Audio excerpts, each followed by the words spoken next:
आपको मालूम होना चाहिए, और अगर ना मालूम हो तो सुन लो। सुल्तान डाकू को, इसी हिंदुस्तान में एक डाकू गुजरा, सुल्तान डाकू को जब फांसी के तख्ते पे लटकाया जा रहा था तो उससे पूछा जा रहा था कि बताओ तुम्हारी आखिरी ख्वाहिश क्या है, तुम्हारी आखिरी तमन्ना क्या है। जवाब दिया सुल्तान डाकू ने कि मेरी आखिरी तमन्ना यह है कि मेरी माँ को मेरे सामने खड़ा कर दिया जाए, और जब मुझे फांसी दी जाए तो उस वक्त मेरी माँ मुझे अपनी आंखों से फांसी पर लटकता हुआ देखे। उसकी ये ख्वाहिश पूरी की गई। माँ ने बहुत मना किया कि मैं अपने बेटे को फांसी पे लटकता हुआ नहीं देख सकता। कहा माँ अगर तेरे बेटे की ख्वाहिश ये है तो तुझे अपने बेटे की ख्वाहिश पूरी करना चाहिए। माँ सामने आ गई। कहा बेटे तुझे फांसी दी जा रही है और तूने ये शर्त लगा दी कि मेरी माँ मुझे देखे। माँ अपने बच्चे के हाथ में पैर में खरोंच बर्दाश्त नहीं करती है, फांसी कैसे बर्दाश्त कर लेगी। क्यों तू मुझे जीते जी मारने के लिए अपने सामने खड़ा कर दिया। उसने कहा जल्लादो, आए जल्लाद, अब अगर कोई और ख्वाहिश मेरी पूरी कर सकते हो तो बताओ।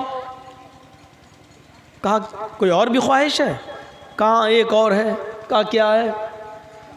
कहा कि मेरे साथ साथ अगर हो सके तो मेरी माँ को भी फांसी दे दो। कहा ये क्या बात रही, जुर्म तुमने किया, मर्डर तुमने किए, कत्ल तुमने किए, चोरियां और डकैतियां तुमने डाली, और कह रहे हो फांसी मेरे साथ मेरी माँ को भी दो।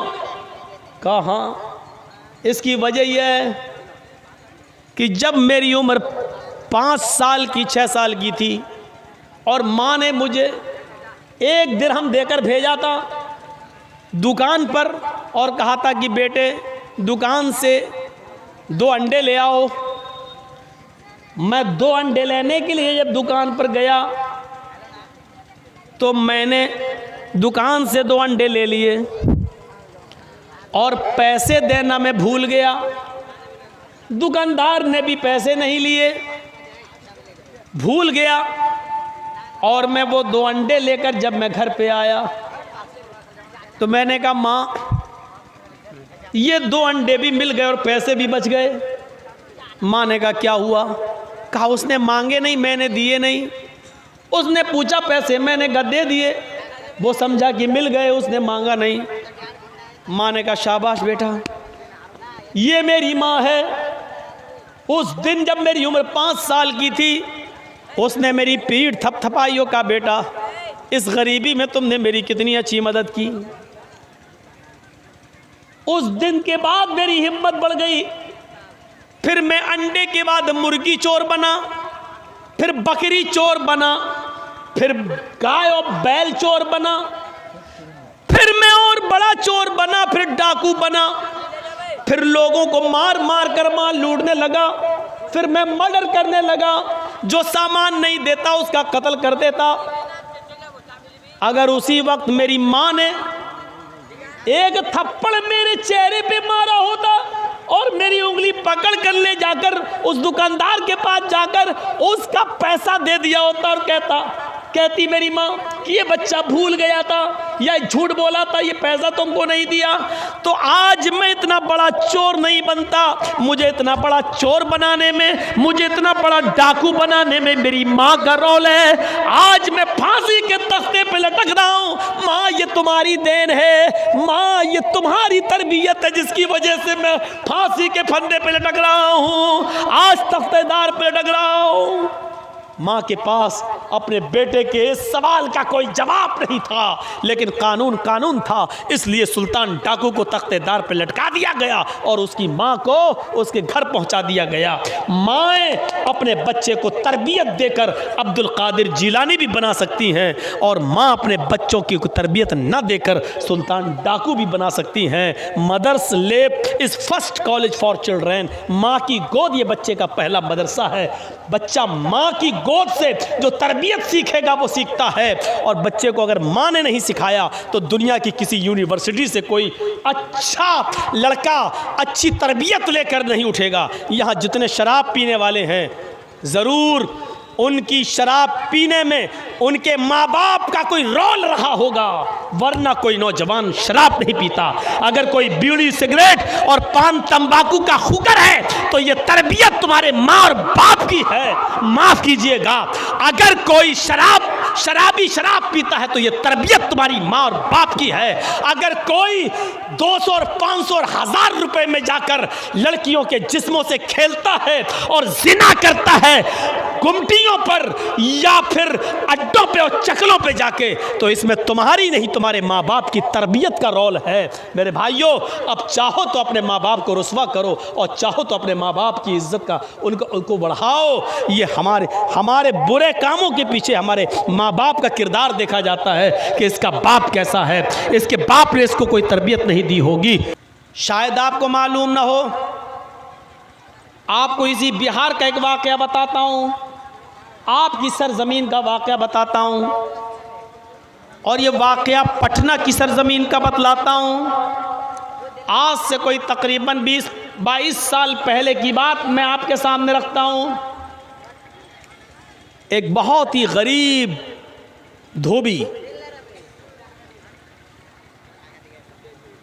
कपड़ा धुलने वाला, जो दूसरों के कपड़े धुल धुल कर पैसा कमाता था और अपने घर का गुजर बसर करता था, लेकिन उसने अपने बच्चे को अच्छी तालीम देने के सिलसिले में, अपने बच्चे को पढ़ाने लिखाने के चक्कर में उसने अपने दिन रात एक कर दिया और अपने छोटे से बच्चे का नाम पटना के कॉन्वेंट स्कूल में लिखा दिया। बच्चा धीरे धीरे पढ़ता गया और अच्छी तालीम हासिल करने के बाद उसने किसी तरीके से इंटर कर लिया। English medium school, convent school से पढ़ने के बाद, चूंकि वो धोबी एक मिनिस्टर के कपड़े भी धोता था, इसलिए मिनिस्टर से उसके किसी तरीके से अच्छे ताल्लुकात हो गए और उसने मिनिस्टर से सिफारिश करके अपने बच्चे की आला तालीम के लिए गुजारिश करके उसको लंदन भिजवा दिया। मोहल्ले में बड़ा शौक था, खुश था, एक धोबी का बेटा, वाह धोबी की किस्मत देखो, धोबी ने क्या अपने बच्चे को पढ़ाया। धोबी का बेटा तो आज लंदन में ऑक्सफोर्ड यूनिवर्सिटी में पढ़ रहा है। ये बेटा 4 साल के लिए लंदन चला गया।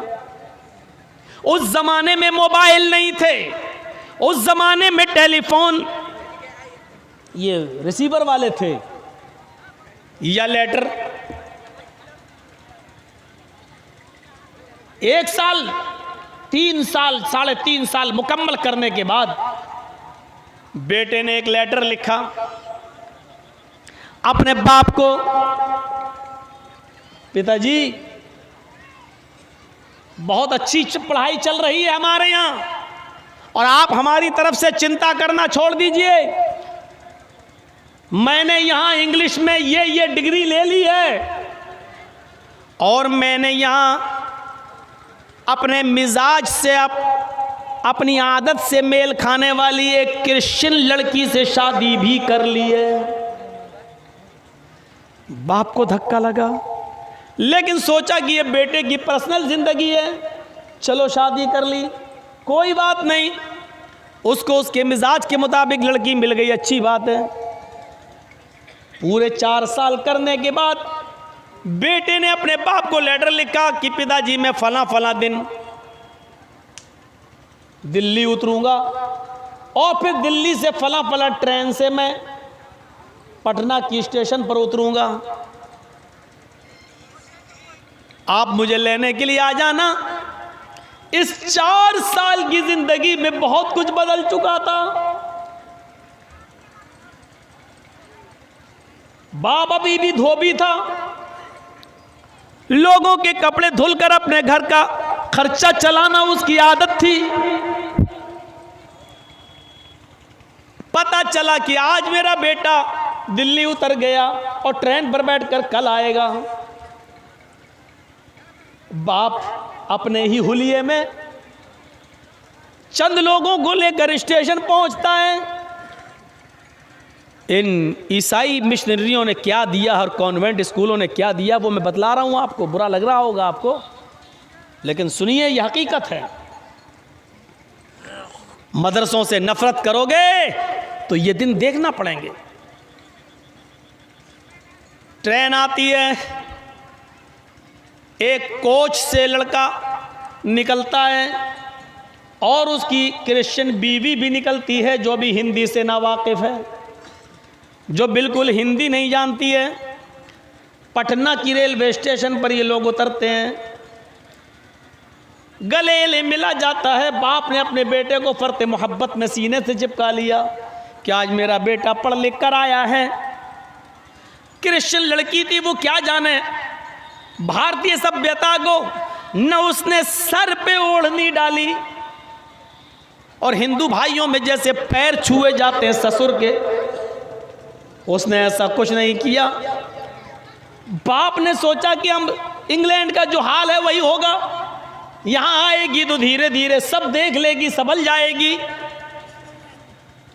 बाप ने फर्ते मोहब्बत में अपने बच्चे का, अपने बेटे का, अपनी बहू का सारा सामान उठाकर अपने सर पर लाद लिया। बाप बाप होता है। चलो अब मेरी गरीबी के दिन दूर हो जाएंगे, मेरा बेटा पढ़ लिख कर आया है, मिनिस्टर से बात करके उसको नौकरी लगवा देंगे, या इतनी बड़ी डिग्री मिल गई है वो उसको खुद ही नौकरी मिल जाएगी। फर्ते मोहब्बत में बाप ने सामान उठा लिया अपने सर के ऊपर और लेकर चलने लगा। उसकी बीवी समझ नहीं पाई कि ये कौन आदमी है, और कुलियों की तरह अपने सर पर सामान कैसे लाद लिया। उसने पूछा, हु इज ही? क्रिश्चियन लड़की अपने पति से, हस्बैंड से पूछती है, हु इज ही? वो कौन है जिसने ये सामान अपने सर पर लाद लिया? 4 साल लंदन में पढ़कर आने वाले लड़के ने देखा कि मेरी बीवी मेरी बाप को बहुत बुरी नजरों से देख रही है, और ऐसा तो कभी लंदन में होता नहीं था। तो उसने आइडेंटिटी छिपा ली, ये नहीं बताया कि ये मेरा बाप है। उसने कहा, क्या हुआ? कहा, हु इज ही? कौन है? लड़के के मुंह से जुमला निकला, ही इज माई सर्वेंट, ये मेरा नौकर है। बाप चाहे कितना बड़ा गंवार रहा हो, लेकिन टूटी फूटी इतनी अंग्रेजी तो जानता ही था। बाप आगे आगे सामान उठाकर चल रहा था। जब उसकी बीवी ने पूछा, हु इज ही? वो कौन है? और उस पर बेटे ने जवाब दिया, ही इज माई सर्वेंट, तो कदमों के नीचे से जमीन सरक गई। दिल को चोट लगी। एक मर्तबा तो सोचा काश जमीन फट जाती, मैं जमीन में धंस जाता। क्या यही दिन देखने के लिए अपने बच्चे को कॉन्वेंट में डाला था? क्या यही दिन देखने के लिए मैंने मिनिस्टर से सिफारिश करके मैंने लंदन पढ़ने के लिए भेजा था? और क्या लंदन में 4 साल रहने के बाद ये वो सीख कर आएगा? बेटे ने जो जवाब दिया उस पर बाप को इतना सदमा नहीं हुआ जितना सदमा फ्यूचर को लेकर, मुस्तकबिल को लेकर होने लगा कि अब मेरी जिंदगी तो चंद दिनों की है। ये अंग्रेज औरत जो मेरे घर में आ गई, इससे जो बच्चे पैदा होंगे उन बच्चों का क्या होगा? मेरे मरने के बाद मेरी बीवी को भी अपनी मां समझेगा या नहीं समझेगा? ये औरत उसको अपनी सास मानेगी या ना मानेगी? इधर मैं मर गया तो मेरी बीवी कहीं दर दर की ठोकर ना खाने लगे, 2 टाइम का कोई खाना भी देगा या ना देगा? ये सारे ख्यालात उसके जहन में आने लगे। फिर भी औरत के सामने, उसकी नई बीवी के सामने अपने इस बाप ने अपनी जबान न खोली और सामान ले जाकर अपने घर में रख दिया और एक कमरे में बता दिया कि बेटा ये तुम्हारा कमरा है, ये तुम्हारी बीवी का कमरा है। और खुद नौकरों की तरह रहने लगा कि मेरी बहू को इस बात का इल्म ना हो कि ये मेरा बाप है, वरना क्या सोचेगी और मेरे बेटे की इज्जत में कहीं फर्क ना आ जाए। बेटे को एक नौकरी मिल गई, वो ऑफिस जाने लगा। बाप अपने बेटे का लंच लेकर कभी कभी ऑफिस जाता था। लोग उससे पूछते थे बेटे से ये कौन है, उस वक्त भी वो सच्चाई बताने से इनकार करता था और कहता था ये मेरा पड़ोसी है, कभी कहता था कि ये मेरा जानने वाला है, कभी कहता था ये मेरे जानने वाले के बाप हैं, कभी कुछ कभी कुछ। एक दिन किसी ने पूछा भाई बताओ ये रोजाना आता है, ये कौन है? लड़के ने कहा ये मेरे जानने वाले हैं, खाना लेके आते हैं।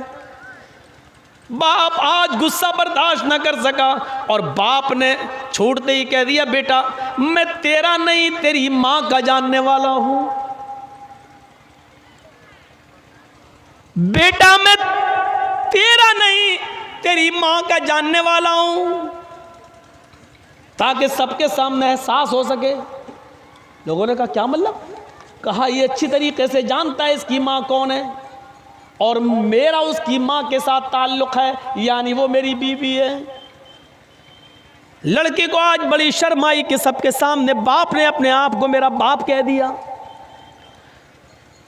उसने कोर्ट में जाकर मुकदमा दायर कर दिया और एक नोटिस भेज दिया और अपने बाप को हुक्म दिया कि कोर्ट में ये साबित करो कि मैं तुम्हारा बेटा हूं, वरना जिंदगी तुम्हारी तबाह कर दूंगा। मुकदमा लड़वाते लड़वाते मेरे प्यारे साथियों वो मुकदमा पटना की अदालत में चला, लेकिन भारत की अदालत इतनी जल्दी फैसले कहाँ करती है, मुकदमे लटके रहते हैं। मुकदमा खत्म होने से पहले ही बाप का इस दुनिया से इंतकाल हो जाता है, ये बाप इस दुनिया से चला जाता है, ये धोबी मर जाता है। मेरे भाइयों गौर करो कि कॉन्वेंट स्कूल में उसने पढ़ाया था कि मेरा बेटा एक अच्छी पढ़ाई पढ़ेगा, आला तालीम हासिल करेगा। लंदन भेजा सिफारिश करके कि पढ़ लिख कर आएगा तो मेरी गरीबी दूर होगी, फ्यूचर अच्छा होगा। लेकिन क्या मालूम था कि मुझे इस बेटे को अपना बेटा साबित करने के लिए मुकदमा लड़ना पड़ेगा और मेरा बेटा इस बात पर मेरे ऊपर नोटिस भेज देगा कि तुम मेरे बाप हो, ये कोर्ट में साबित करो। मेरे प्यारे साथियों आज की मौजूदा तालीम ने और मौजूदा कॉन्वेंट ईसाई मिशनरियों ने बाप और बेटे की तमीज को भी खत्म कर दिया है। गौर करो वो अमेरिका और गौर करो वो लंदन, जहां आज भी जब किसी के घर में बच्चा पैदा होता है तो बाप जल्दी से यकीन नहीं करता है कि ये मेरा ही बेटा या किसी दूसरे का। जहां आवारा नस्लों की भरमार हो, जहां शादी से पहले लड़कियां माएं बनती हो, जहां जिस्म को अपनी प्रॉपर्टी समझा जाता हो, कोई जरूरी नहीं कि शादी के बाद पति इस्तेमाल करे।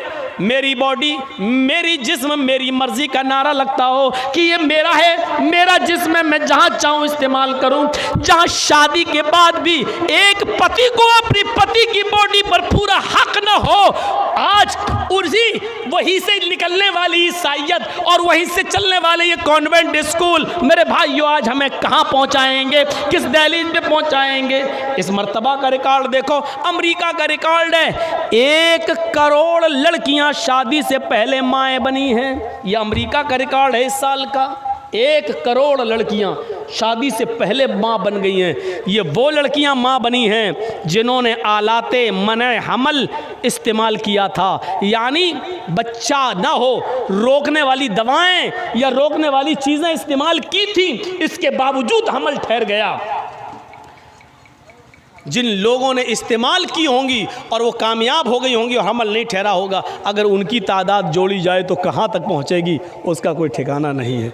ये उनकी गिनती है जिन्होंने आलाते मने हमल इस्तेमाल किया और फिर भी हमल ठहर गया। ज़रा तसव्वुर करो, जहाँ हरामी बच्चों की कमी ना हो, सड़कों पर टहलने वाले बच्चों को ये नहीं मालूम कि मेरा असली बाप कौन है, वहाँ से निकलने वाली ईसाइयत और वहाँ के पैसों से चलने वाले यहाँ कॉन्वेंट स्कूल और उन कॉन्वेंट स्कूलों में पढ़ने वाली हमारी औलादें, और हम समझते हैं कि हम अपने बच्चों का अकीदा महफूज रखेंगे, हम अपने बच्चों की इस्लाह करेंगे, हम अपने बच्चों को पढ़ाएंगे और लिखाएंगे और बहुत बड़ा आदमी बना देंगे और इस्लाम की हम हिफाजत कर ले जाएंगे। मेरे भाइयों साजिशों का जाल बिछा है, साजिशों का जाल।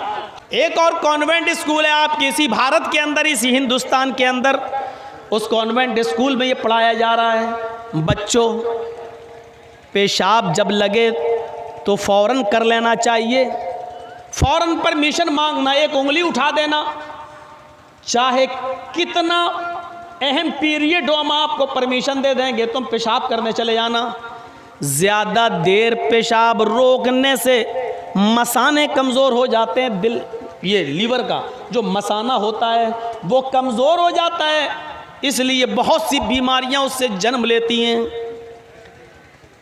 छोटे छोटे बच्चों को जब ये पढ़ाया जा रहा है और फ़ौरन जैसे बच्चे ने उंगली उठाई, मैडम कह रही जाओ, ये बच्चों के जहन में ये बिठा दिया गया है कि पेशाब लगे तो रोकना नहीं चाहिए, फ़ौरन पेशाब करना चाहिए।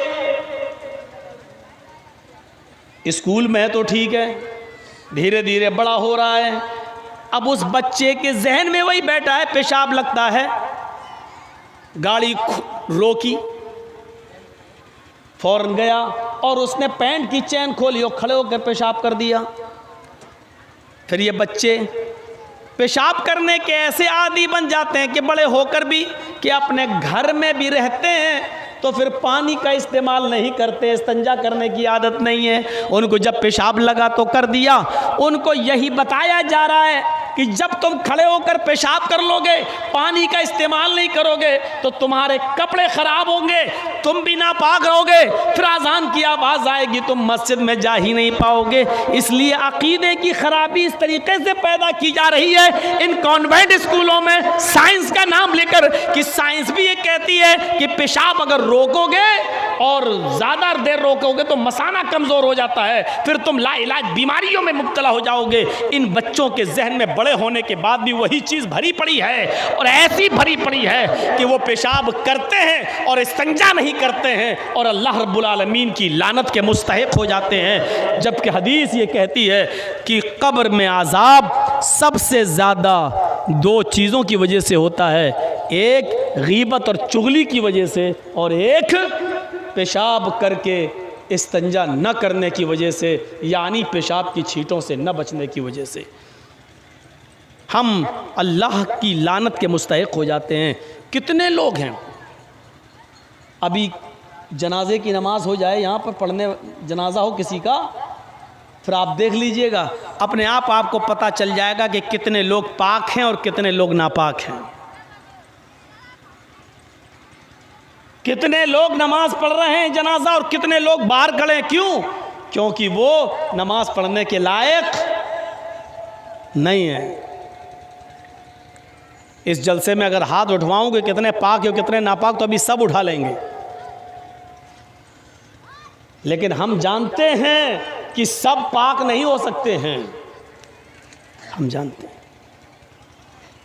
इस तरीके से जहन खराब किया जा रहा है कॉन्वेंट स्कूलों के अंदर, और ये साजिश है मुसलमानों के बच्चों को इस्लाम से दूर करने की।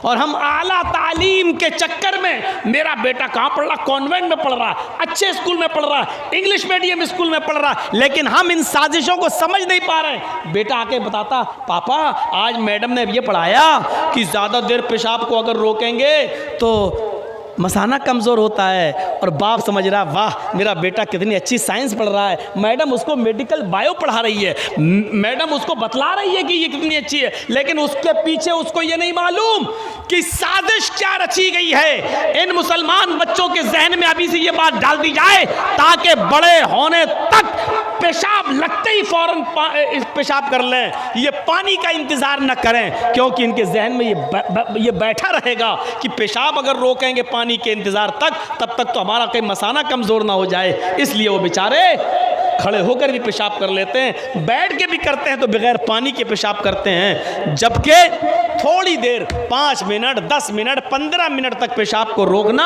और पानी के इंतज़ार तक पेशाब को रोके रहने में कोई बुराई नहीं है, और कोई आपके मसाने पे कमज़ोरी नहीं पैदा होगी। मेरे भाइयों, ऐसा होता है, लेकिन हमारे जहनों में ये भर दिया गया है, ये कॉन्वेंट स्कूलों की एक साजिश है। आपको एक और साजिश बताएं, इसी हिंदुस्तान के अंदर साजिश के तहत एक मैडम ने नर्सरी के बाद LKG पढ़ने वाले बच्चे के बस्ते से उसकी पेंसिल निकाल ली। पहले से प्लानिंग देखिए क्या थी। और वो जिस स्कूल में पढ़ाती थी उसने बच्चे को ऐसी जगह बिठाया, मुसलमान बच्चे को ऐसी जगह बिठाया कि जिसके सर के ऊपर जो छत थी, उस छत के अंदर एक छोटा सा सुराख था। उसने उस सुराख के पास एक लड़के को बिठा दिया और मुसलमान बच्चे के बस्ते से एक पेंसिल निकाल ली, उसकी कलम निकाली और चुपके से जाकर उस ऊपर जो बच्चे को बिठाया था उस बच्चे को उसने दे दिया और उसको समझा दिया कि जब मैं उस बच्चे से ये जुमला बोलूंगी तब तुम ऊपर से ये पेंसिल फेंक देना, वो सीधे इसकी गोद में गिरेगी। उसको समझा दिया। साजिश देखिए हमारे बच्चों के खिलाफ कैसी कैसी साजिशें। थोड़ी देर के बाद उसने ऑर्डर दिया, बच्चों चलो लिखो, मैं ब्लैक बोर्ड पे कुछ लिखती हूँ, तुम इसको अपनी अपनी कॉपी में लिखो, नोटबुक में लिखो। ये बच्चा बस्ता टटोलता है, बैग देखता है उसमें पेंसिल नहीं है। मैडम कहती है क्या हुआ, तुम कैसे बैठे? कहा मैम मेरी पेंसिल गायब हो गई, दिख नहीं रही है। मैम ने कहा अच्छा तुम्हारा नाम क्या है? कहा मोहम्मद अनीस। अच्छा मोमडन होगा। अच्छा तुम अपने अल्लाह से मदद मांगो, तुम ये दुआ करो क्या अल्लाह मुझे पेंसिल दे दे। देखिए जहन देखिए, वो बच्चा चूंकि घर पे यही सीखा था, फौरन उसने कहा अल्लाह पेंसिल दे दे, अल्लाह हमें पढ़ लिख कर बड़ा आदमी बनना, अल्लाह मुझे पेंसिल दे दे। उसने एक बार कहा पेंसिल नहीं मिली, उसने 2 बार कहा पेंसिल नहीं मिली, उसने 3 बार कहा पेंसिल नहीं मिली, उससे चौथी बार कहलवाया पेंसिल नहीं मिली, 5वीं बार कहलवाया उससे पेंसिल नहीं मिली। 6ठी बार मैडम ने कहा बेटा ऐसा है, अब तुम ये कहो हाय जीसस, हाय मसीह, हाय ईसा, मेरी पेंसिल खो गई है, तुम मुझे मेरी पेंसिल दे दो। छोटा सा बच्चा, वो क्या जानता बेचारा जीसस कौन है। उसने कहा हाय जीसस मेरी पेंसिल खो गई, मुझे पेंसिल दे दो, मुझे पढ़ लिख कर बड़ा आदमी बनना है। जैसे ही उसने ये जुमला कहा, इसी जुमले पर ऊपर वाले लड़के को ऑर्डर था कि जब ये बच्चा ये बोले तो सुराख से पेंसिल फेंक देना, पेंसिल उसकी गोद में गिरेगी। जैसे इस बच्चे ने ये वर्ड बोला, ये जुमला बोला हाय जीसस मुझे मेरी पेंसिल दिला दो, दे दो, मुझे पढ़ लिख कर बड़ा आदमी बनना है। जैसे इस बच्चे ने ये वर्ड यूज़ किया, ऊपर के बच्चे ने वो पेंसिल उस सुराख में डाली और सीधे ये उसके गोद में गिरी। कहा देखो बेटा जीसस में कितनी ताकत है, तुम्हारे अल्लाह ने तुम्हारी नहीं सुनी, जीसस ने सुन ली, ईसा मसीह ने सुनी। आज के बाद तुम्हें जो कुछ भी मांगना तुम जीसस से मांगना। उस छोटे से बच्चे के जहन में ये बात गई, उस छोटे से बच्चे के जहन में ये बात गई। फिर उसके जहन में ये बात इतनी पुख्ता हो गई कि ये बच्चा धीरे धीरे बड़ा होता गया, लेकिन इसके दिमाग से जीसस वाली बात नहीं निकली। ये हर वक्त जीसस को पुकारता था। बाप ने फिर जब पता चला कि मेरा बेटा धीरे धीरे इस्लाम से दूर होता जा रहा है, तो बाप ने बहुत समझाया। आगे चलकर पता ये चला कि बेटा कुछ हद तक संभला तो, लेकिन अपने आप को पूरा का पूरा इस्लाम में दाखिल नहीं कर सका। उसने अपने आप को पूरा का पूरा इस्लामी माहौल में नहीं ढाला। ये कॉन्वेंट स्कूल में ईसाई मिशनरियों की ये साजिश है, इस तरीके से हमारे अकीदे को ये खराब करते हैं। इन तमाम चीज़ों को सोचने के बाद अब ज़रा नज़र दौड़ाओ, इन तमाम चीज़ों को सोचने के बाद अब ज़रा नज़र दौड़ाओ मेरे प्यारे साथियों। याकूब अलैहिस्सलाम ने इंतकाल के वक्त अपनी औलाद को जमा करके क्या कहा था?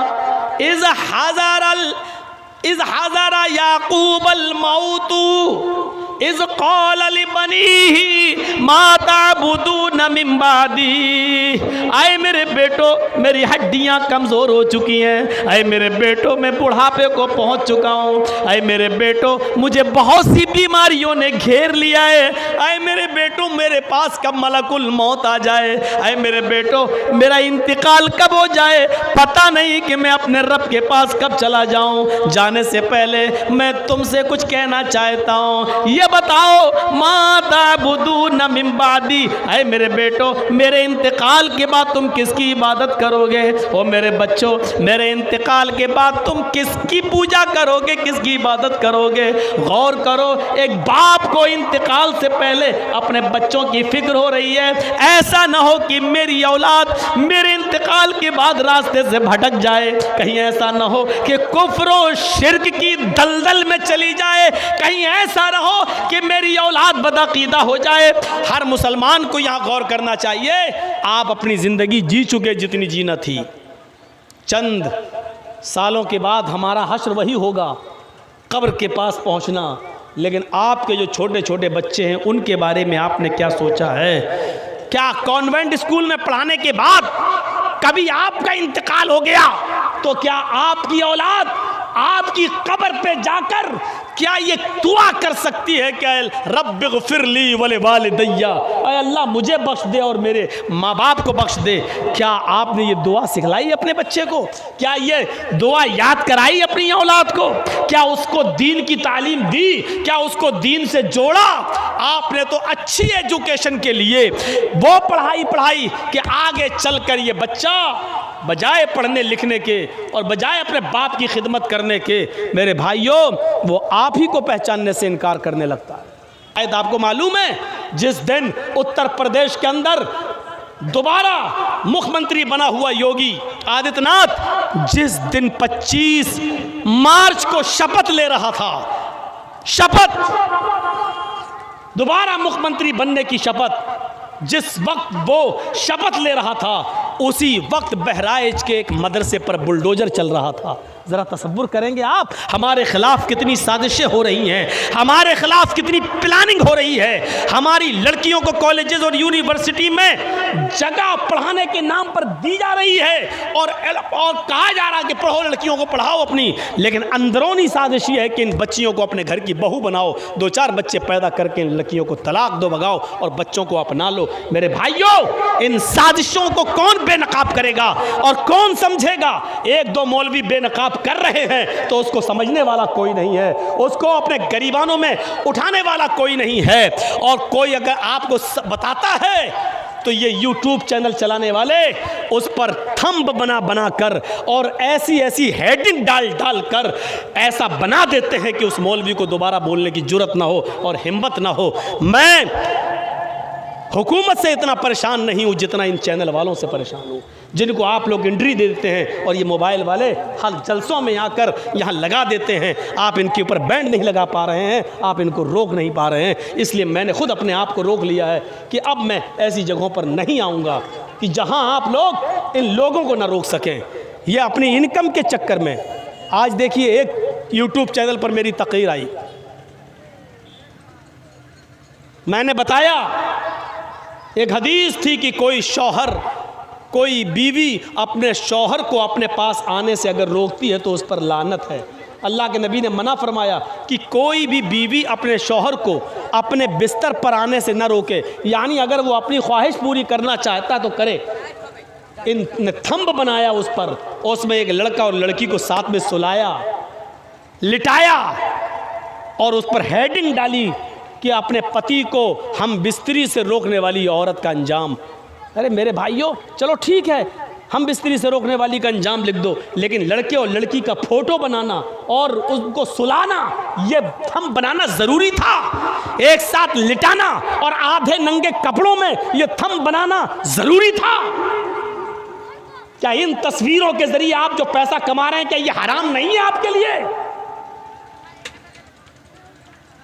जायज़ तो यह भी नहीं है कि आप अपने मोबाइलों में मौलाना जर्जीस साहब की सेल्फी लें। चलते वक्त एक साहब हमारी फ़ोटो ले रहे हैं, तकरीर के बाद अपने मोबाइलों में ले रहे हैं। इस्लाम इतनी इजाज़त नहीं देता है। तकरीर हो रही है, चलो बन गई, रिकॉर्ड हो गई, यूट्यूब पे डल गई, पूरी दुनिया ने सुन ली, चलो एक ज़रूरत पूरी हो रही है। लेकिन आप मोबाइलों में फिर सेल्फी लें, अपने साथ रखें, ये इस्लाम नहीं है। अल्लाह के नबी ने फरमाया इन्ना शद्दन्नासी अज़ाबन यौमल क़ियामह अल मुसव्विरून, क़यामत के दिन सबसे ज़्यादा सख्त अज़ाब उसको दिया जाएगा। क़यामत के दिन सबसे ज़्यादा सख्त अज़ाब उसको दिया जाएगा। किसको? क़यामत के दिन सबसे ज़्यादा हार्ड और सबसे ज़्यादा सख्त अज़ाब उसको दिया जाएगा जो तस्वीरें खींचते होंगे, जो तस्वीरें बनाते होंगे। पासपोर्ट में फ़ोटो खींचना ज़रूरी है, उस वक्त ले लो। आधार कार्ड के लिए फ़ोटो ज़रूरी है, चलो ले लो। लेकिन दुकान पे बैठे अपनी सेल्फी ले रहे हैं, भेज दो। जर्जी साहब आपके पास आया, अच्छा चाय पी लीजिए, आप चाय पिला रहे, फ़ोटो ले ली, भेज दी, देखो जर्जी साहब हमारी दुकान पे आए। इतनी इजाज़त नहीं है इस्लाम के अंदर। अल्लाह के नबी ने यह नहीं कहा अजाब होगा, अल्लाह के नबी ने कहा सबसे ज़्यादा सख्त अजाब होगा। जहन्नम का हल्का अजाब तो यह है कि एक चिंगारी पैर के नीचे रख दी जाए तो दिमाग खोलेगा।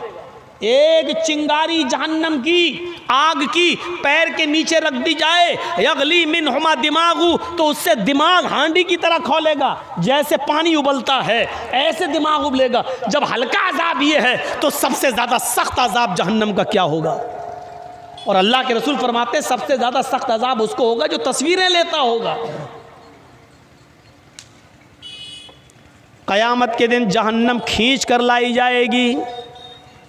क़यामत के दिन ये जहन्नम खींच कर लाई जाएगी। अल्लाह रब्बुल आलमीन क़यामत के दिन जहन्नम को ज़बान देगा, आए जहन्नम बोल क्या चाहती है। जहन्नम जवाब देगी उकिल तो बिसलास, आए अल्लाह मेरे अंदर 3 लोगों को फेंक दे, मेरे अंदर 3 लोगों को डाल दे, मैं 3 लोगों की भूखी हूँ। सुनो, जहन्नम सबसे 3 लोगों को मांगेगी, 3 लोगों को। वो 3 लोग कौन होंगे? जहन्नम से अल्लाह पूछेगा बता कौन से 3 लोग तेरे अंदर डालें। वो कहेगी हुकूकुल वालिदैन, अपने माँ बाप को रुलाने वाला, माँ बाप का नाफरमान, माँ बाप को सताने वाले को आए अल्लाह तू जहन्नम के अंदर फेंक, मेरे अंदर फेंक, मुझे इसकी ज़रूरत है। जहन्नम मांगेगी दुनिया में जो अपने माँ बाप को रुलाते हैं, दुनिया में जो अपने माँ बाप को सताते हैं, दुनिया में जिनके माँ बाप जिनसे खुश नहीं है, दुनिया में जिनके माँ बाप जिनसे तकलीफ़ उठाते हैं, क़यामत के दिन जहन्नम उन बच्चों को, उन लड़कों को, नौजवानों को, लड़कियों को, लड़कों को मांगेगी जिन्होंने दुनिया में अपने माँ बाप को परेशान किया। अल्लाह रब्बुल आलमीन ऐसी औलाद को जहन्नम के अंदर फेंक देगा। कहेगा ये जहन्नम अब दूसरा बोल। फिर वो जहन्नम चीख कर कहेगी शैखुन ज़ानिन, आय अल्लाह बुढ़ापे में जिना करने वाला, नौजवानी में जिना हो जाता वो भी गुनाह है, लेकिन नौजवानी में जिना जो आदमी कर लेता है वो चलो एक जवानी है लेकिन जुर्म है, उसको भी जहन्नम में सज़ा मिलेगी। लेकिन जहन्नम मांगेगी नहीं। वो जानियों को, जिनाकारों को अल्लाह ताला जहन्नम में फेंकेगा वो अलग बात है, लेकिन जहन्नम मांगेगी नहीं। मांगेगी किसको? बुढ़ापे में जिना करने वाले को।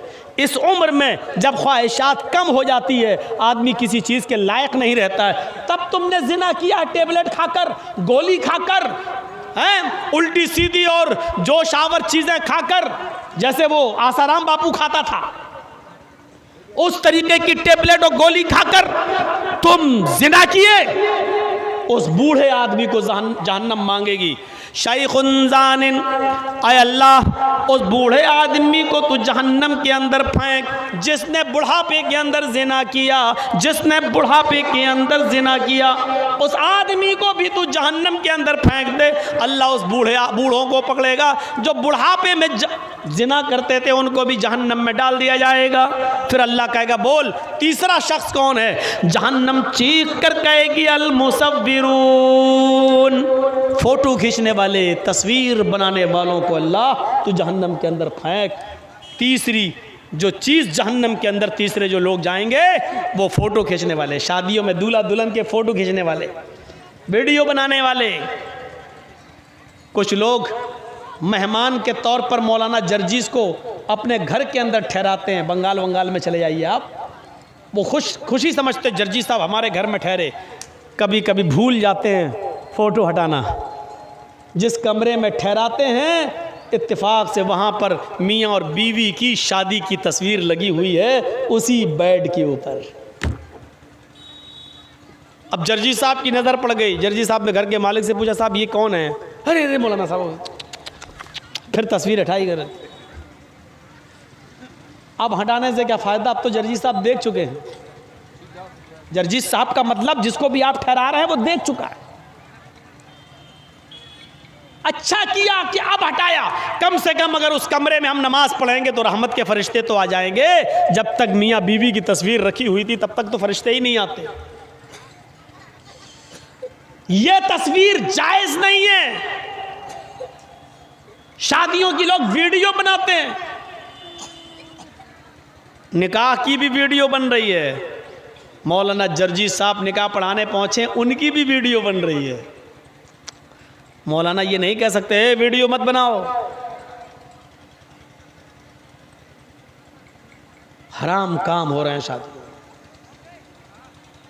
तो अल मुसव्विरून, तस्वीर खींचने वाले, तस्वीर बनाने वालों को जहन्नम में मेरे अंदर डाल, फिर अल्लाह रब्बुल आलमीन इनको जहन्नम के अंदर डालेगा। सीखो,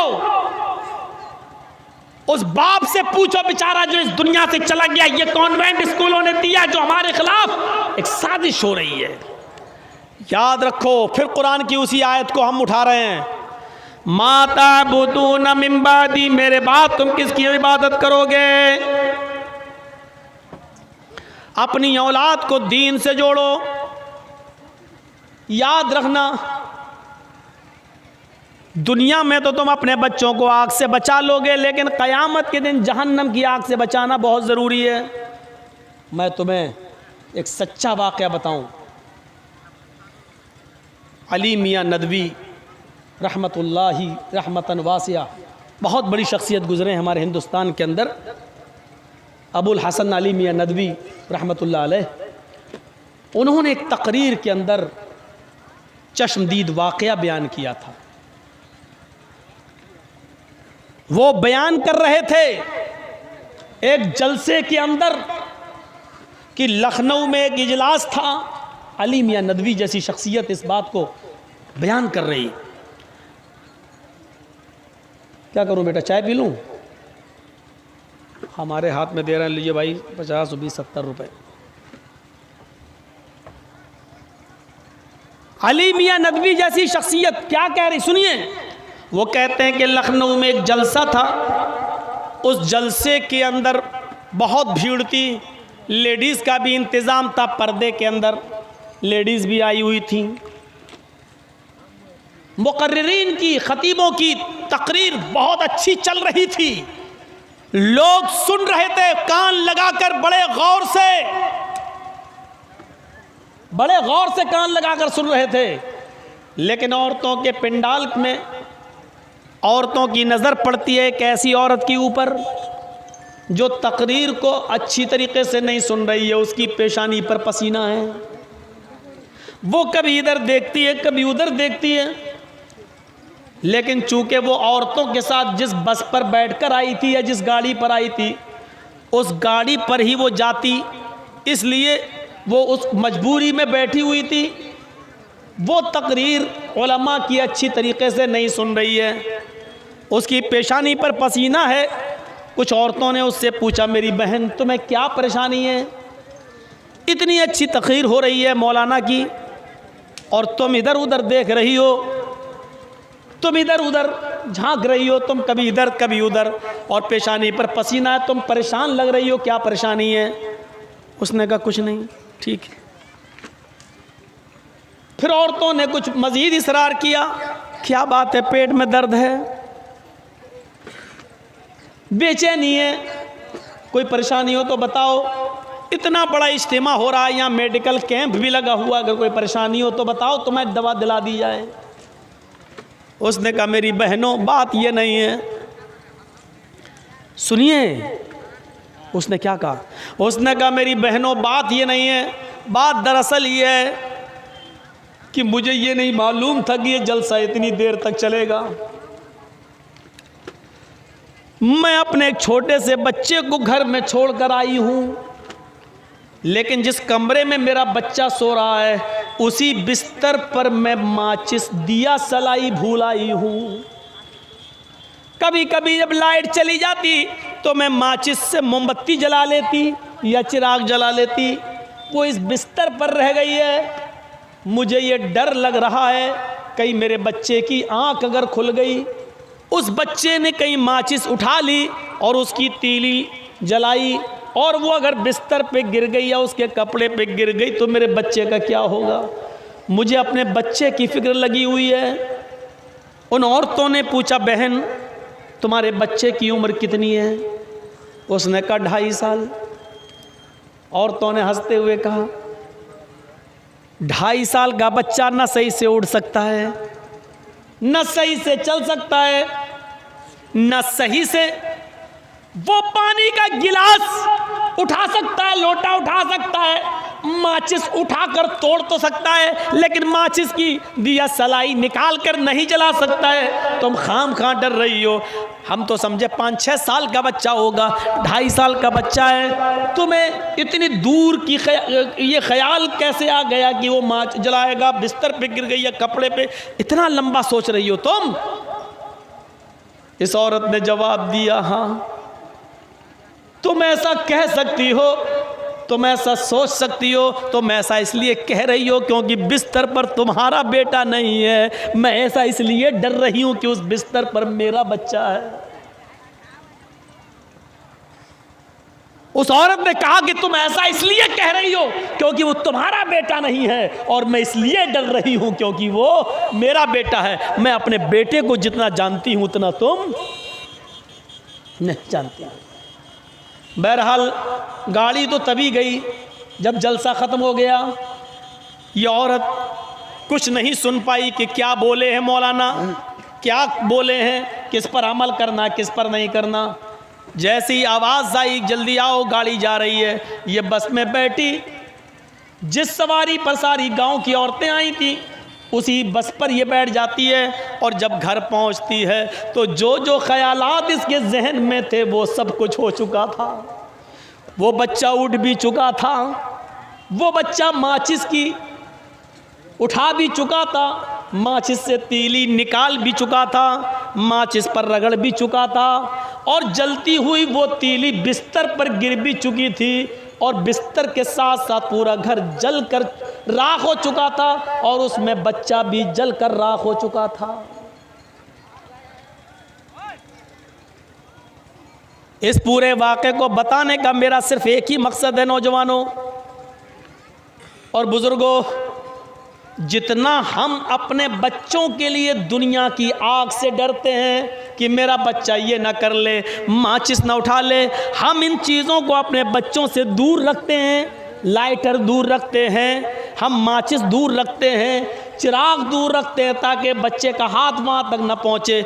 जितने हम दुनिया की आग से बचाने की फ़िक्र करते हैं अपने बच्चों को, अगर जहन्नम की आग से बचाने की भी उतनी फ़िक्र कर लें तो याद रखो, कोई भी अपने बच्चों को कॉन्वेंट स्कूल में पढ़ाकर अपने बच्चों का अकीदा ख़राब न करे, क्योंकि कॉन्वेंट स्कूल में पढ़ाने के बाद ये बच्चा ना अपनी माँ को पहचान रहा है, ना अपने बाप को पहचान रहा है, ना अपने रब को पहचान रहा है, ना अपने दीन को पहचान रहा है, बल्कि इन सब लोगों को भूलकर वो जहन्नम के करीब जा रहा है। ये हमें सोचना होगा, अपनी आने वाली नस्ल के लिए हमें सोचना होगा।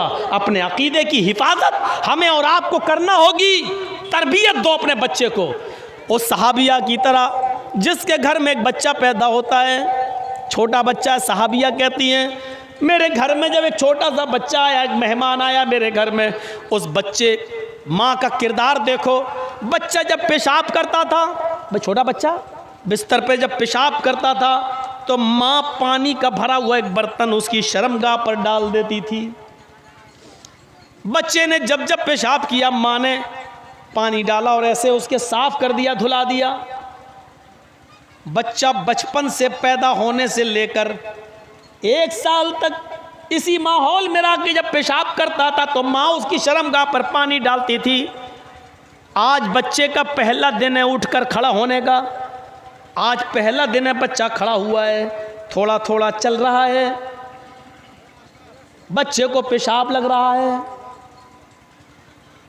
बच्चे ने देखा, माँ देख रही है दूर से कि देखें बच्चा क्या करता है। बच्चा अपने पैरों के बल खड़ा होता है और धीरे धीरे चलता है। नाली में वो पेशाब करने जा रहा है, लेकिन उसने क्या देखा कि माँ जो पानी का गिलास या बर्तन प्याला जो मेरी शर्मगाह पे डालती थी, उसने उसी पानी के प्याले को उठाया। थोड़ा सा पानी था, वो बच्चा दोनों हाथ से पानी का प्याला उठाकर चला गया। उसने ज़मीन पर प्याला रख दिया, नाली में पेशाब किया और पेशाब करने के बाद उसने पानी का वो प्याला ऐसे ही अपनी शर्मगाह पे डालकर ऐसे ऐसे धोने लगा। माँ दूर से अपने बच्चे को देख रही है। बच्चे ने, वो नहीं जानता इस्तंजा किसको कहते हैं, छोटा सा बच्चा है। माँ सिर्फ ये देखना चाहती है कि मैंने अपने बच्चे की शर्मगाह पर पेशाब की जगह पर पानी डाला, ये बच्चे को वो तरबियत मिली या नहीं।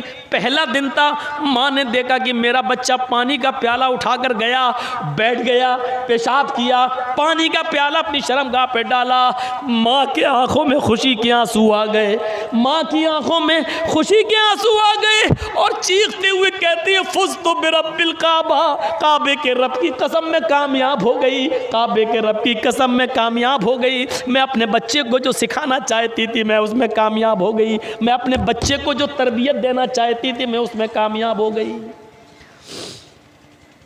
अपने जलसों में आई हुई औरतों पर नजर डालो, इनके बच्चे पेशाब कैसे करते हैं। 4-4 और 5-5 साल के बच्चों के पैंट की चैन खोली, बेटा इधर कर ले, और माँ के सामने खड़े होकर पेशाब करते हैं। ये माँ अपने बच्चों को क्या तरबियत देंगी। आप भी अपने बच्चों को पैंट की चैन खुलाकर खड़े होकर पेशाब कराते हैं, आप अपने बच्चों को क्या तरबियत देंगे। हमारे बच्चे जिन स्कूलों में पढ़ते हैं उधर भी सिस्टम खड़े होकर पेशाब करने का है। पैंट की चैन खोली और गधे और कुत्ते की तरह खड़े होकर पेशाब करते हुए हमारे बच्चे नजर आएंगे। स्कूलों में सिस्टम है और वहीं से ये सिस्टम सीख कर आने के बाद PhD करके डॉक्टर बनकर निकलने वाला, MBBS और MS और MD करके भी डॉक्टर बनकर आने वाले आज भी बहुत से ऐसे मिल जाएंगे जिन्होंने स्कूलों से कुछ नहीं सीखा है और आज भी खड़े होकर पेशाब करने वाले तुम्हें एयरपोर्ट पे मिल जाएंगे, स्टेशनों पे मिल जाएंगे, बस स्टॉप पर मिल जाएंगे, हर जगह जो खड़े होकर पेशाब कर रहे हैं। ये दिया है आज के कॉलेजेस और यूनिवर्सिटी ने, इतना पढ़ाने के बाद भी जो ये तालीम नहीं दे सके कि खड़े होकर पेशाब करने के बाद जो छींटे तुम्हारे कपड़ों पे आएंगी उसका कितना अजाब तुम्हें पड़ेगा, ये नहीं बता सके, आज भी इतनी तालीम नहीं दे सके। इसलिए हमें और आपको तरबियत देखना है, तरबियत कहां से मिलेगी।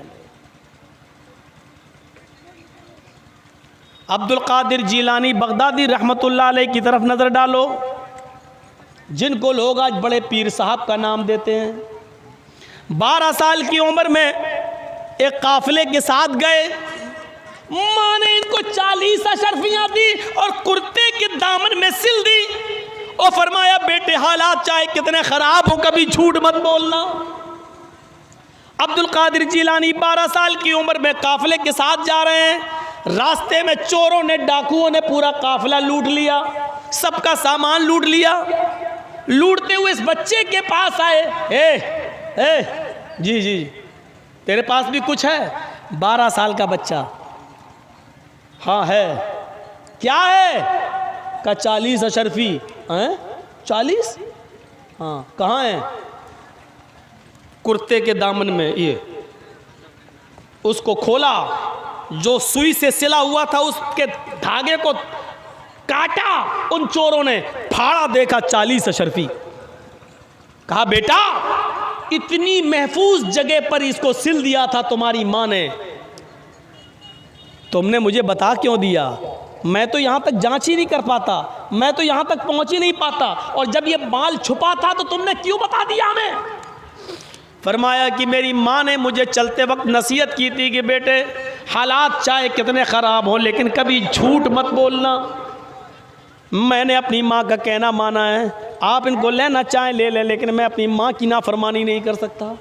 इस बात का चोरों पर इतना गहरा असर हुआ, इतना गहरा असर हुआ कि उन तमाम चोरों ने अपने सरदार को बुलाया और तमाम डाकुओं को इकट्ठा करके पूरी बात बताई। जब पूरी बात बताई तो उन चोरों ने कहा कि ये बच्चा अपने माँ की इतनी बात मानता है, अपने माँ का इतना कहना मानता है, और हमारी तो पूरी की पूरी ज़िंदगी चोरी में गुजर गई, डकैती में गुजर गई, हमारी पूरी की पूरी ज़िंदगी जो है गुनाहों के कामों में, शराब नोशी में और डाकू में और डाका जनी के अंदर गुजर गई। हमारा क्या होना चाहिए, हमारा अल्लाह क्या अज़ाब होगा। ये सारी बातें उन चोरों ने आपस में की और फिर कहा कि सबका सामान लूटा हुआ वापस कर दो और अल्लाह ताला से आज ही तौबा करो। चोरों ने उसी दिन तौबा की, सबका लूटा हुआ सामान वापस कर दिया और कहा यह बच्चा जब इतनी बात मानता अपनी माँ का, और हमें अपने रब की नाफरमानी करने से फुर्सत नहीं मिलती। सब चोरों का ने सामान लौटा दिया। इस एक बच्चे के सच बोलने की वजह से सबका सामान मिल गया और उन चोरों को, उन डाकुओं को हिदायत भी मिल गई। माएँ इस तरीके से तरबियत दिया करती थी अपनी औलाद को। मेरे प्यारे साथियों, 2 बज चुके हैं, मैं इससे ज़्यादा आगे नहीं बढ़ पाऊँगा। आज मुझे नहीं मालूम था, हमारे जो MLA साहब ने जो प्रोग्राम दिया है, पहले बात हुई थी, उन्होंने कहा था कि हम आपको अपनी गाड़ी से भेज देंगे।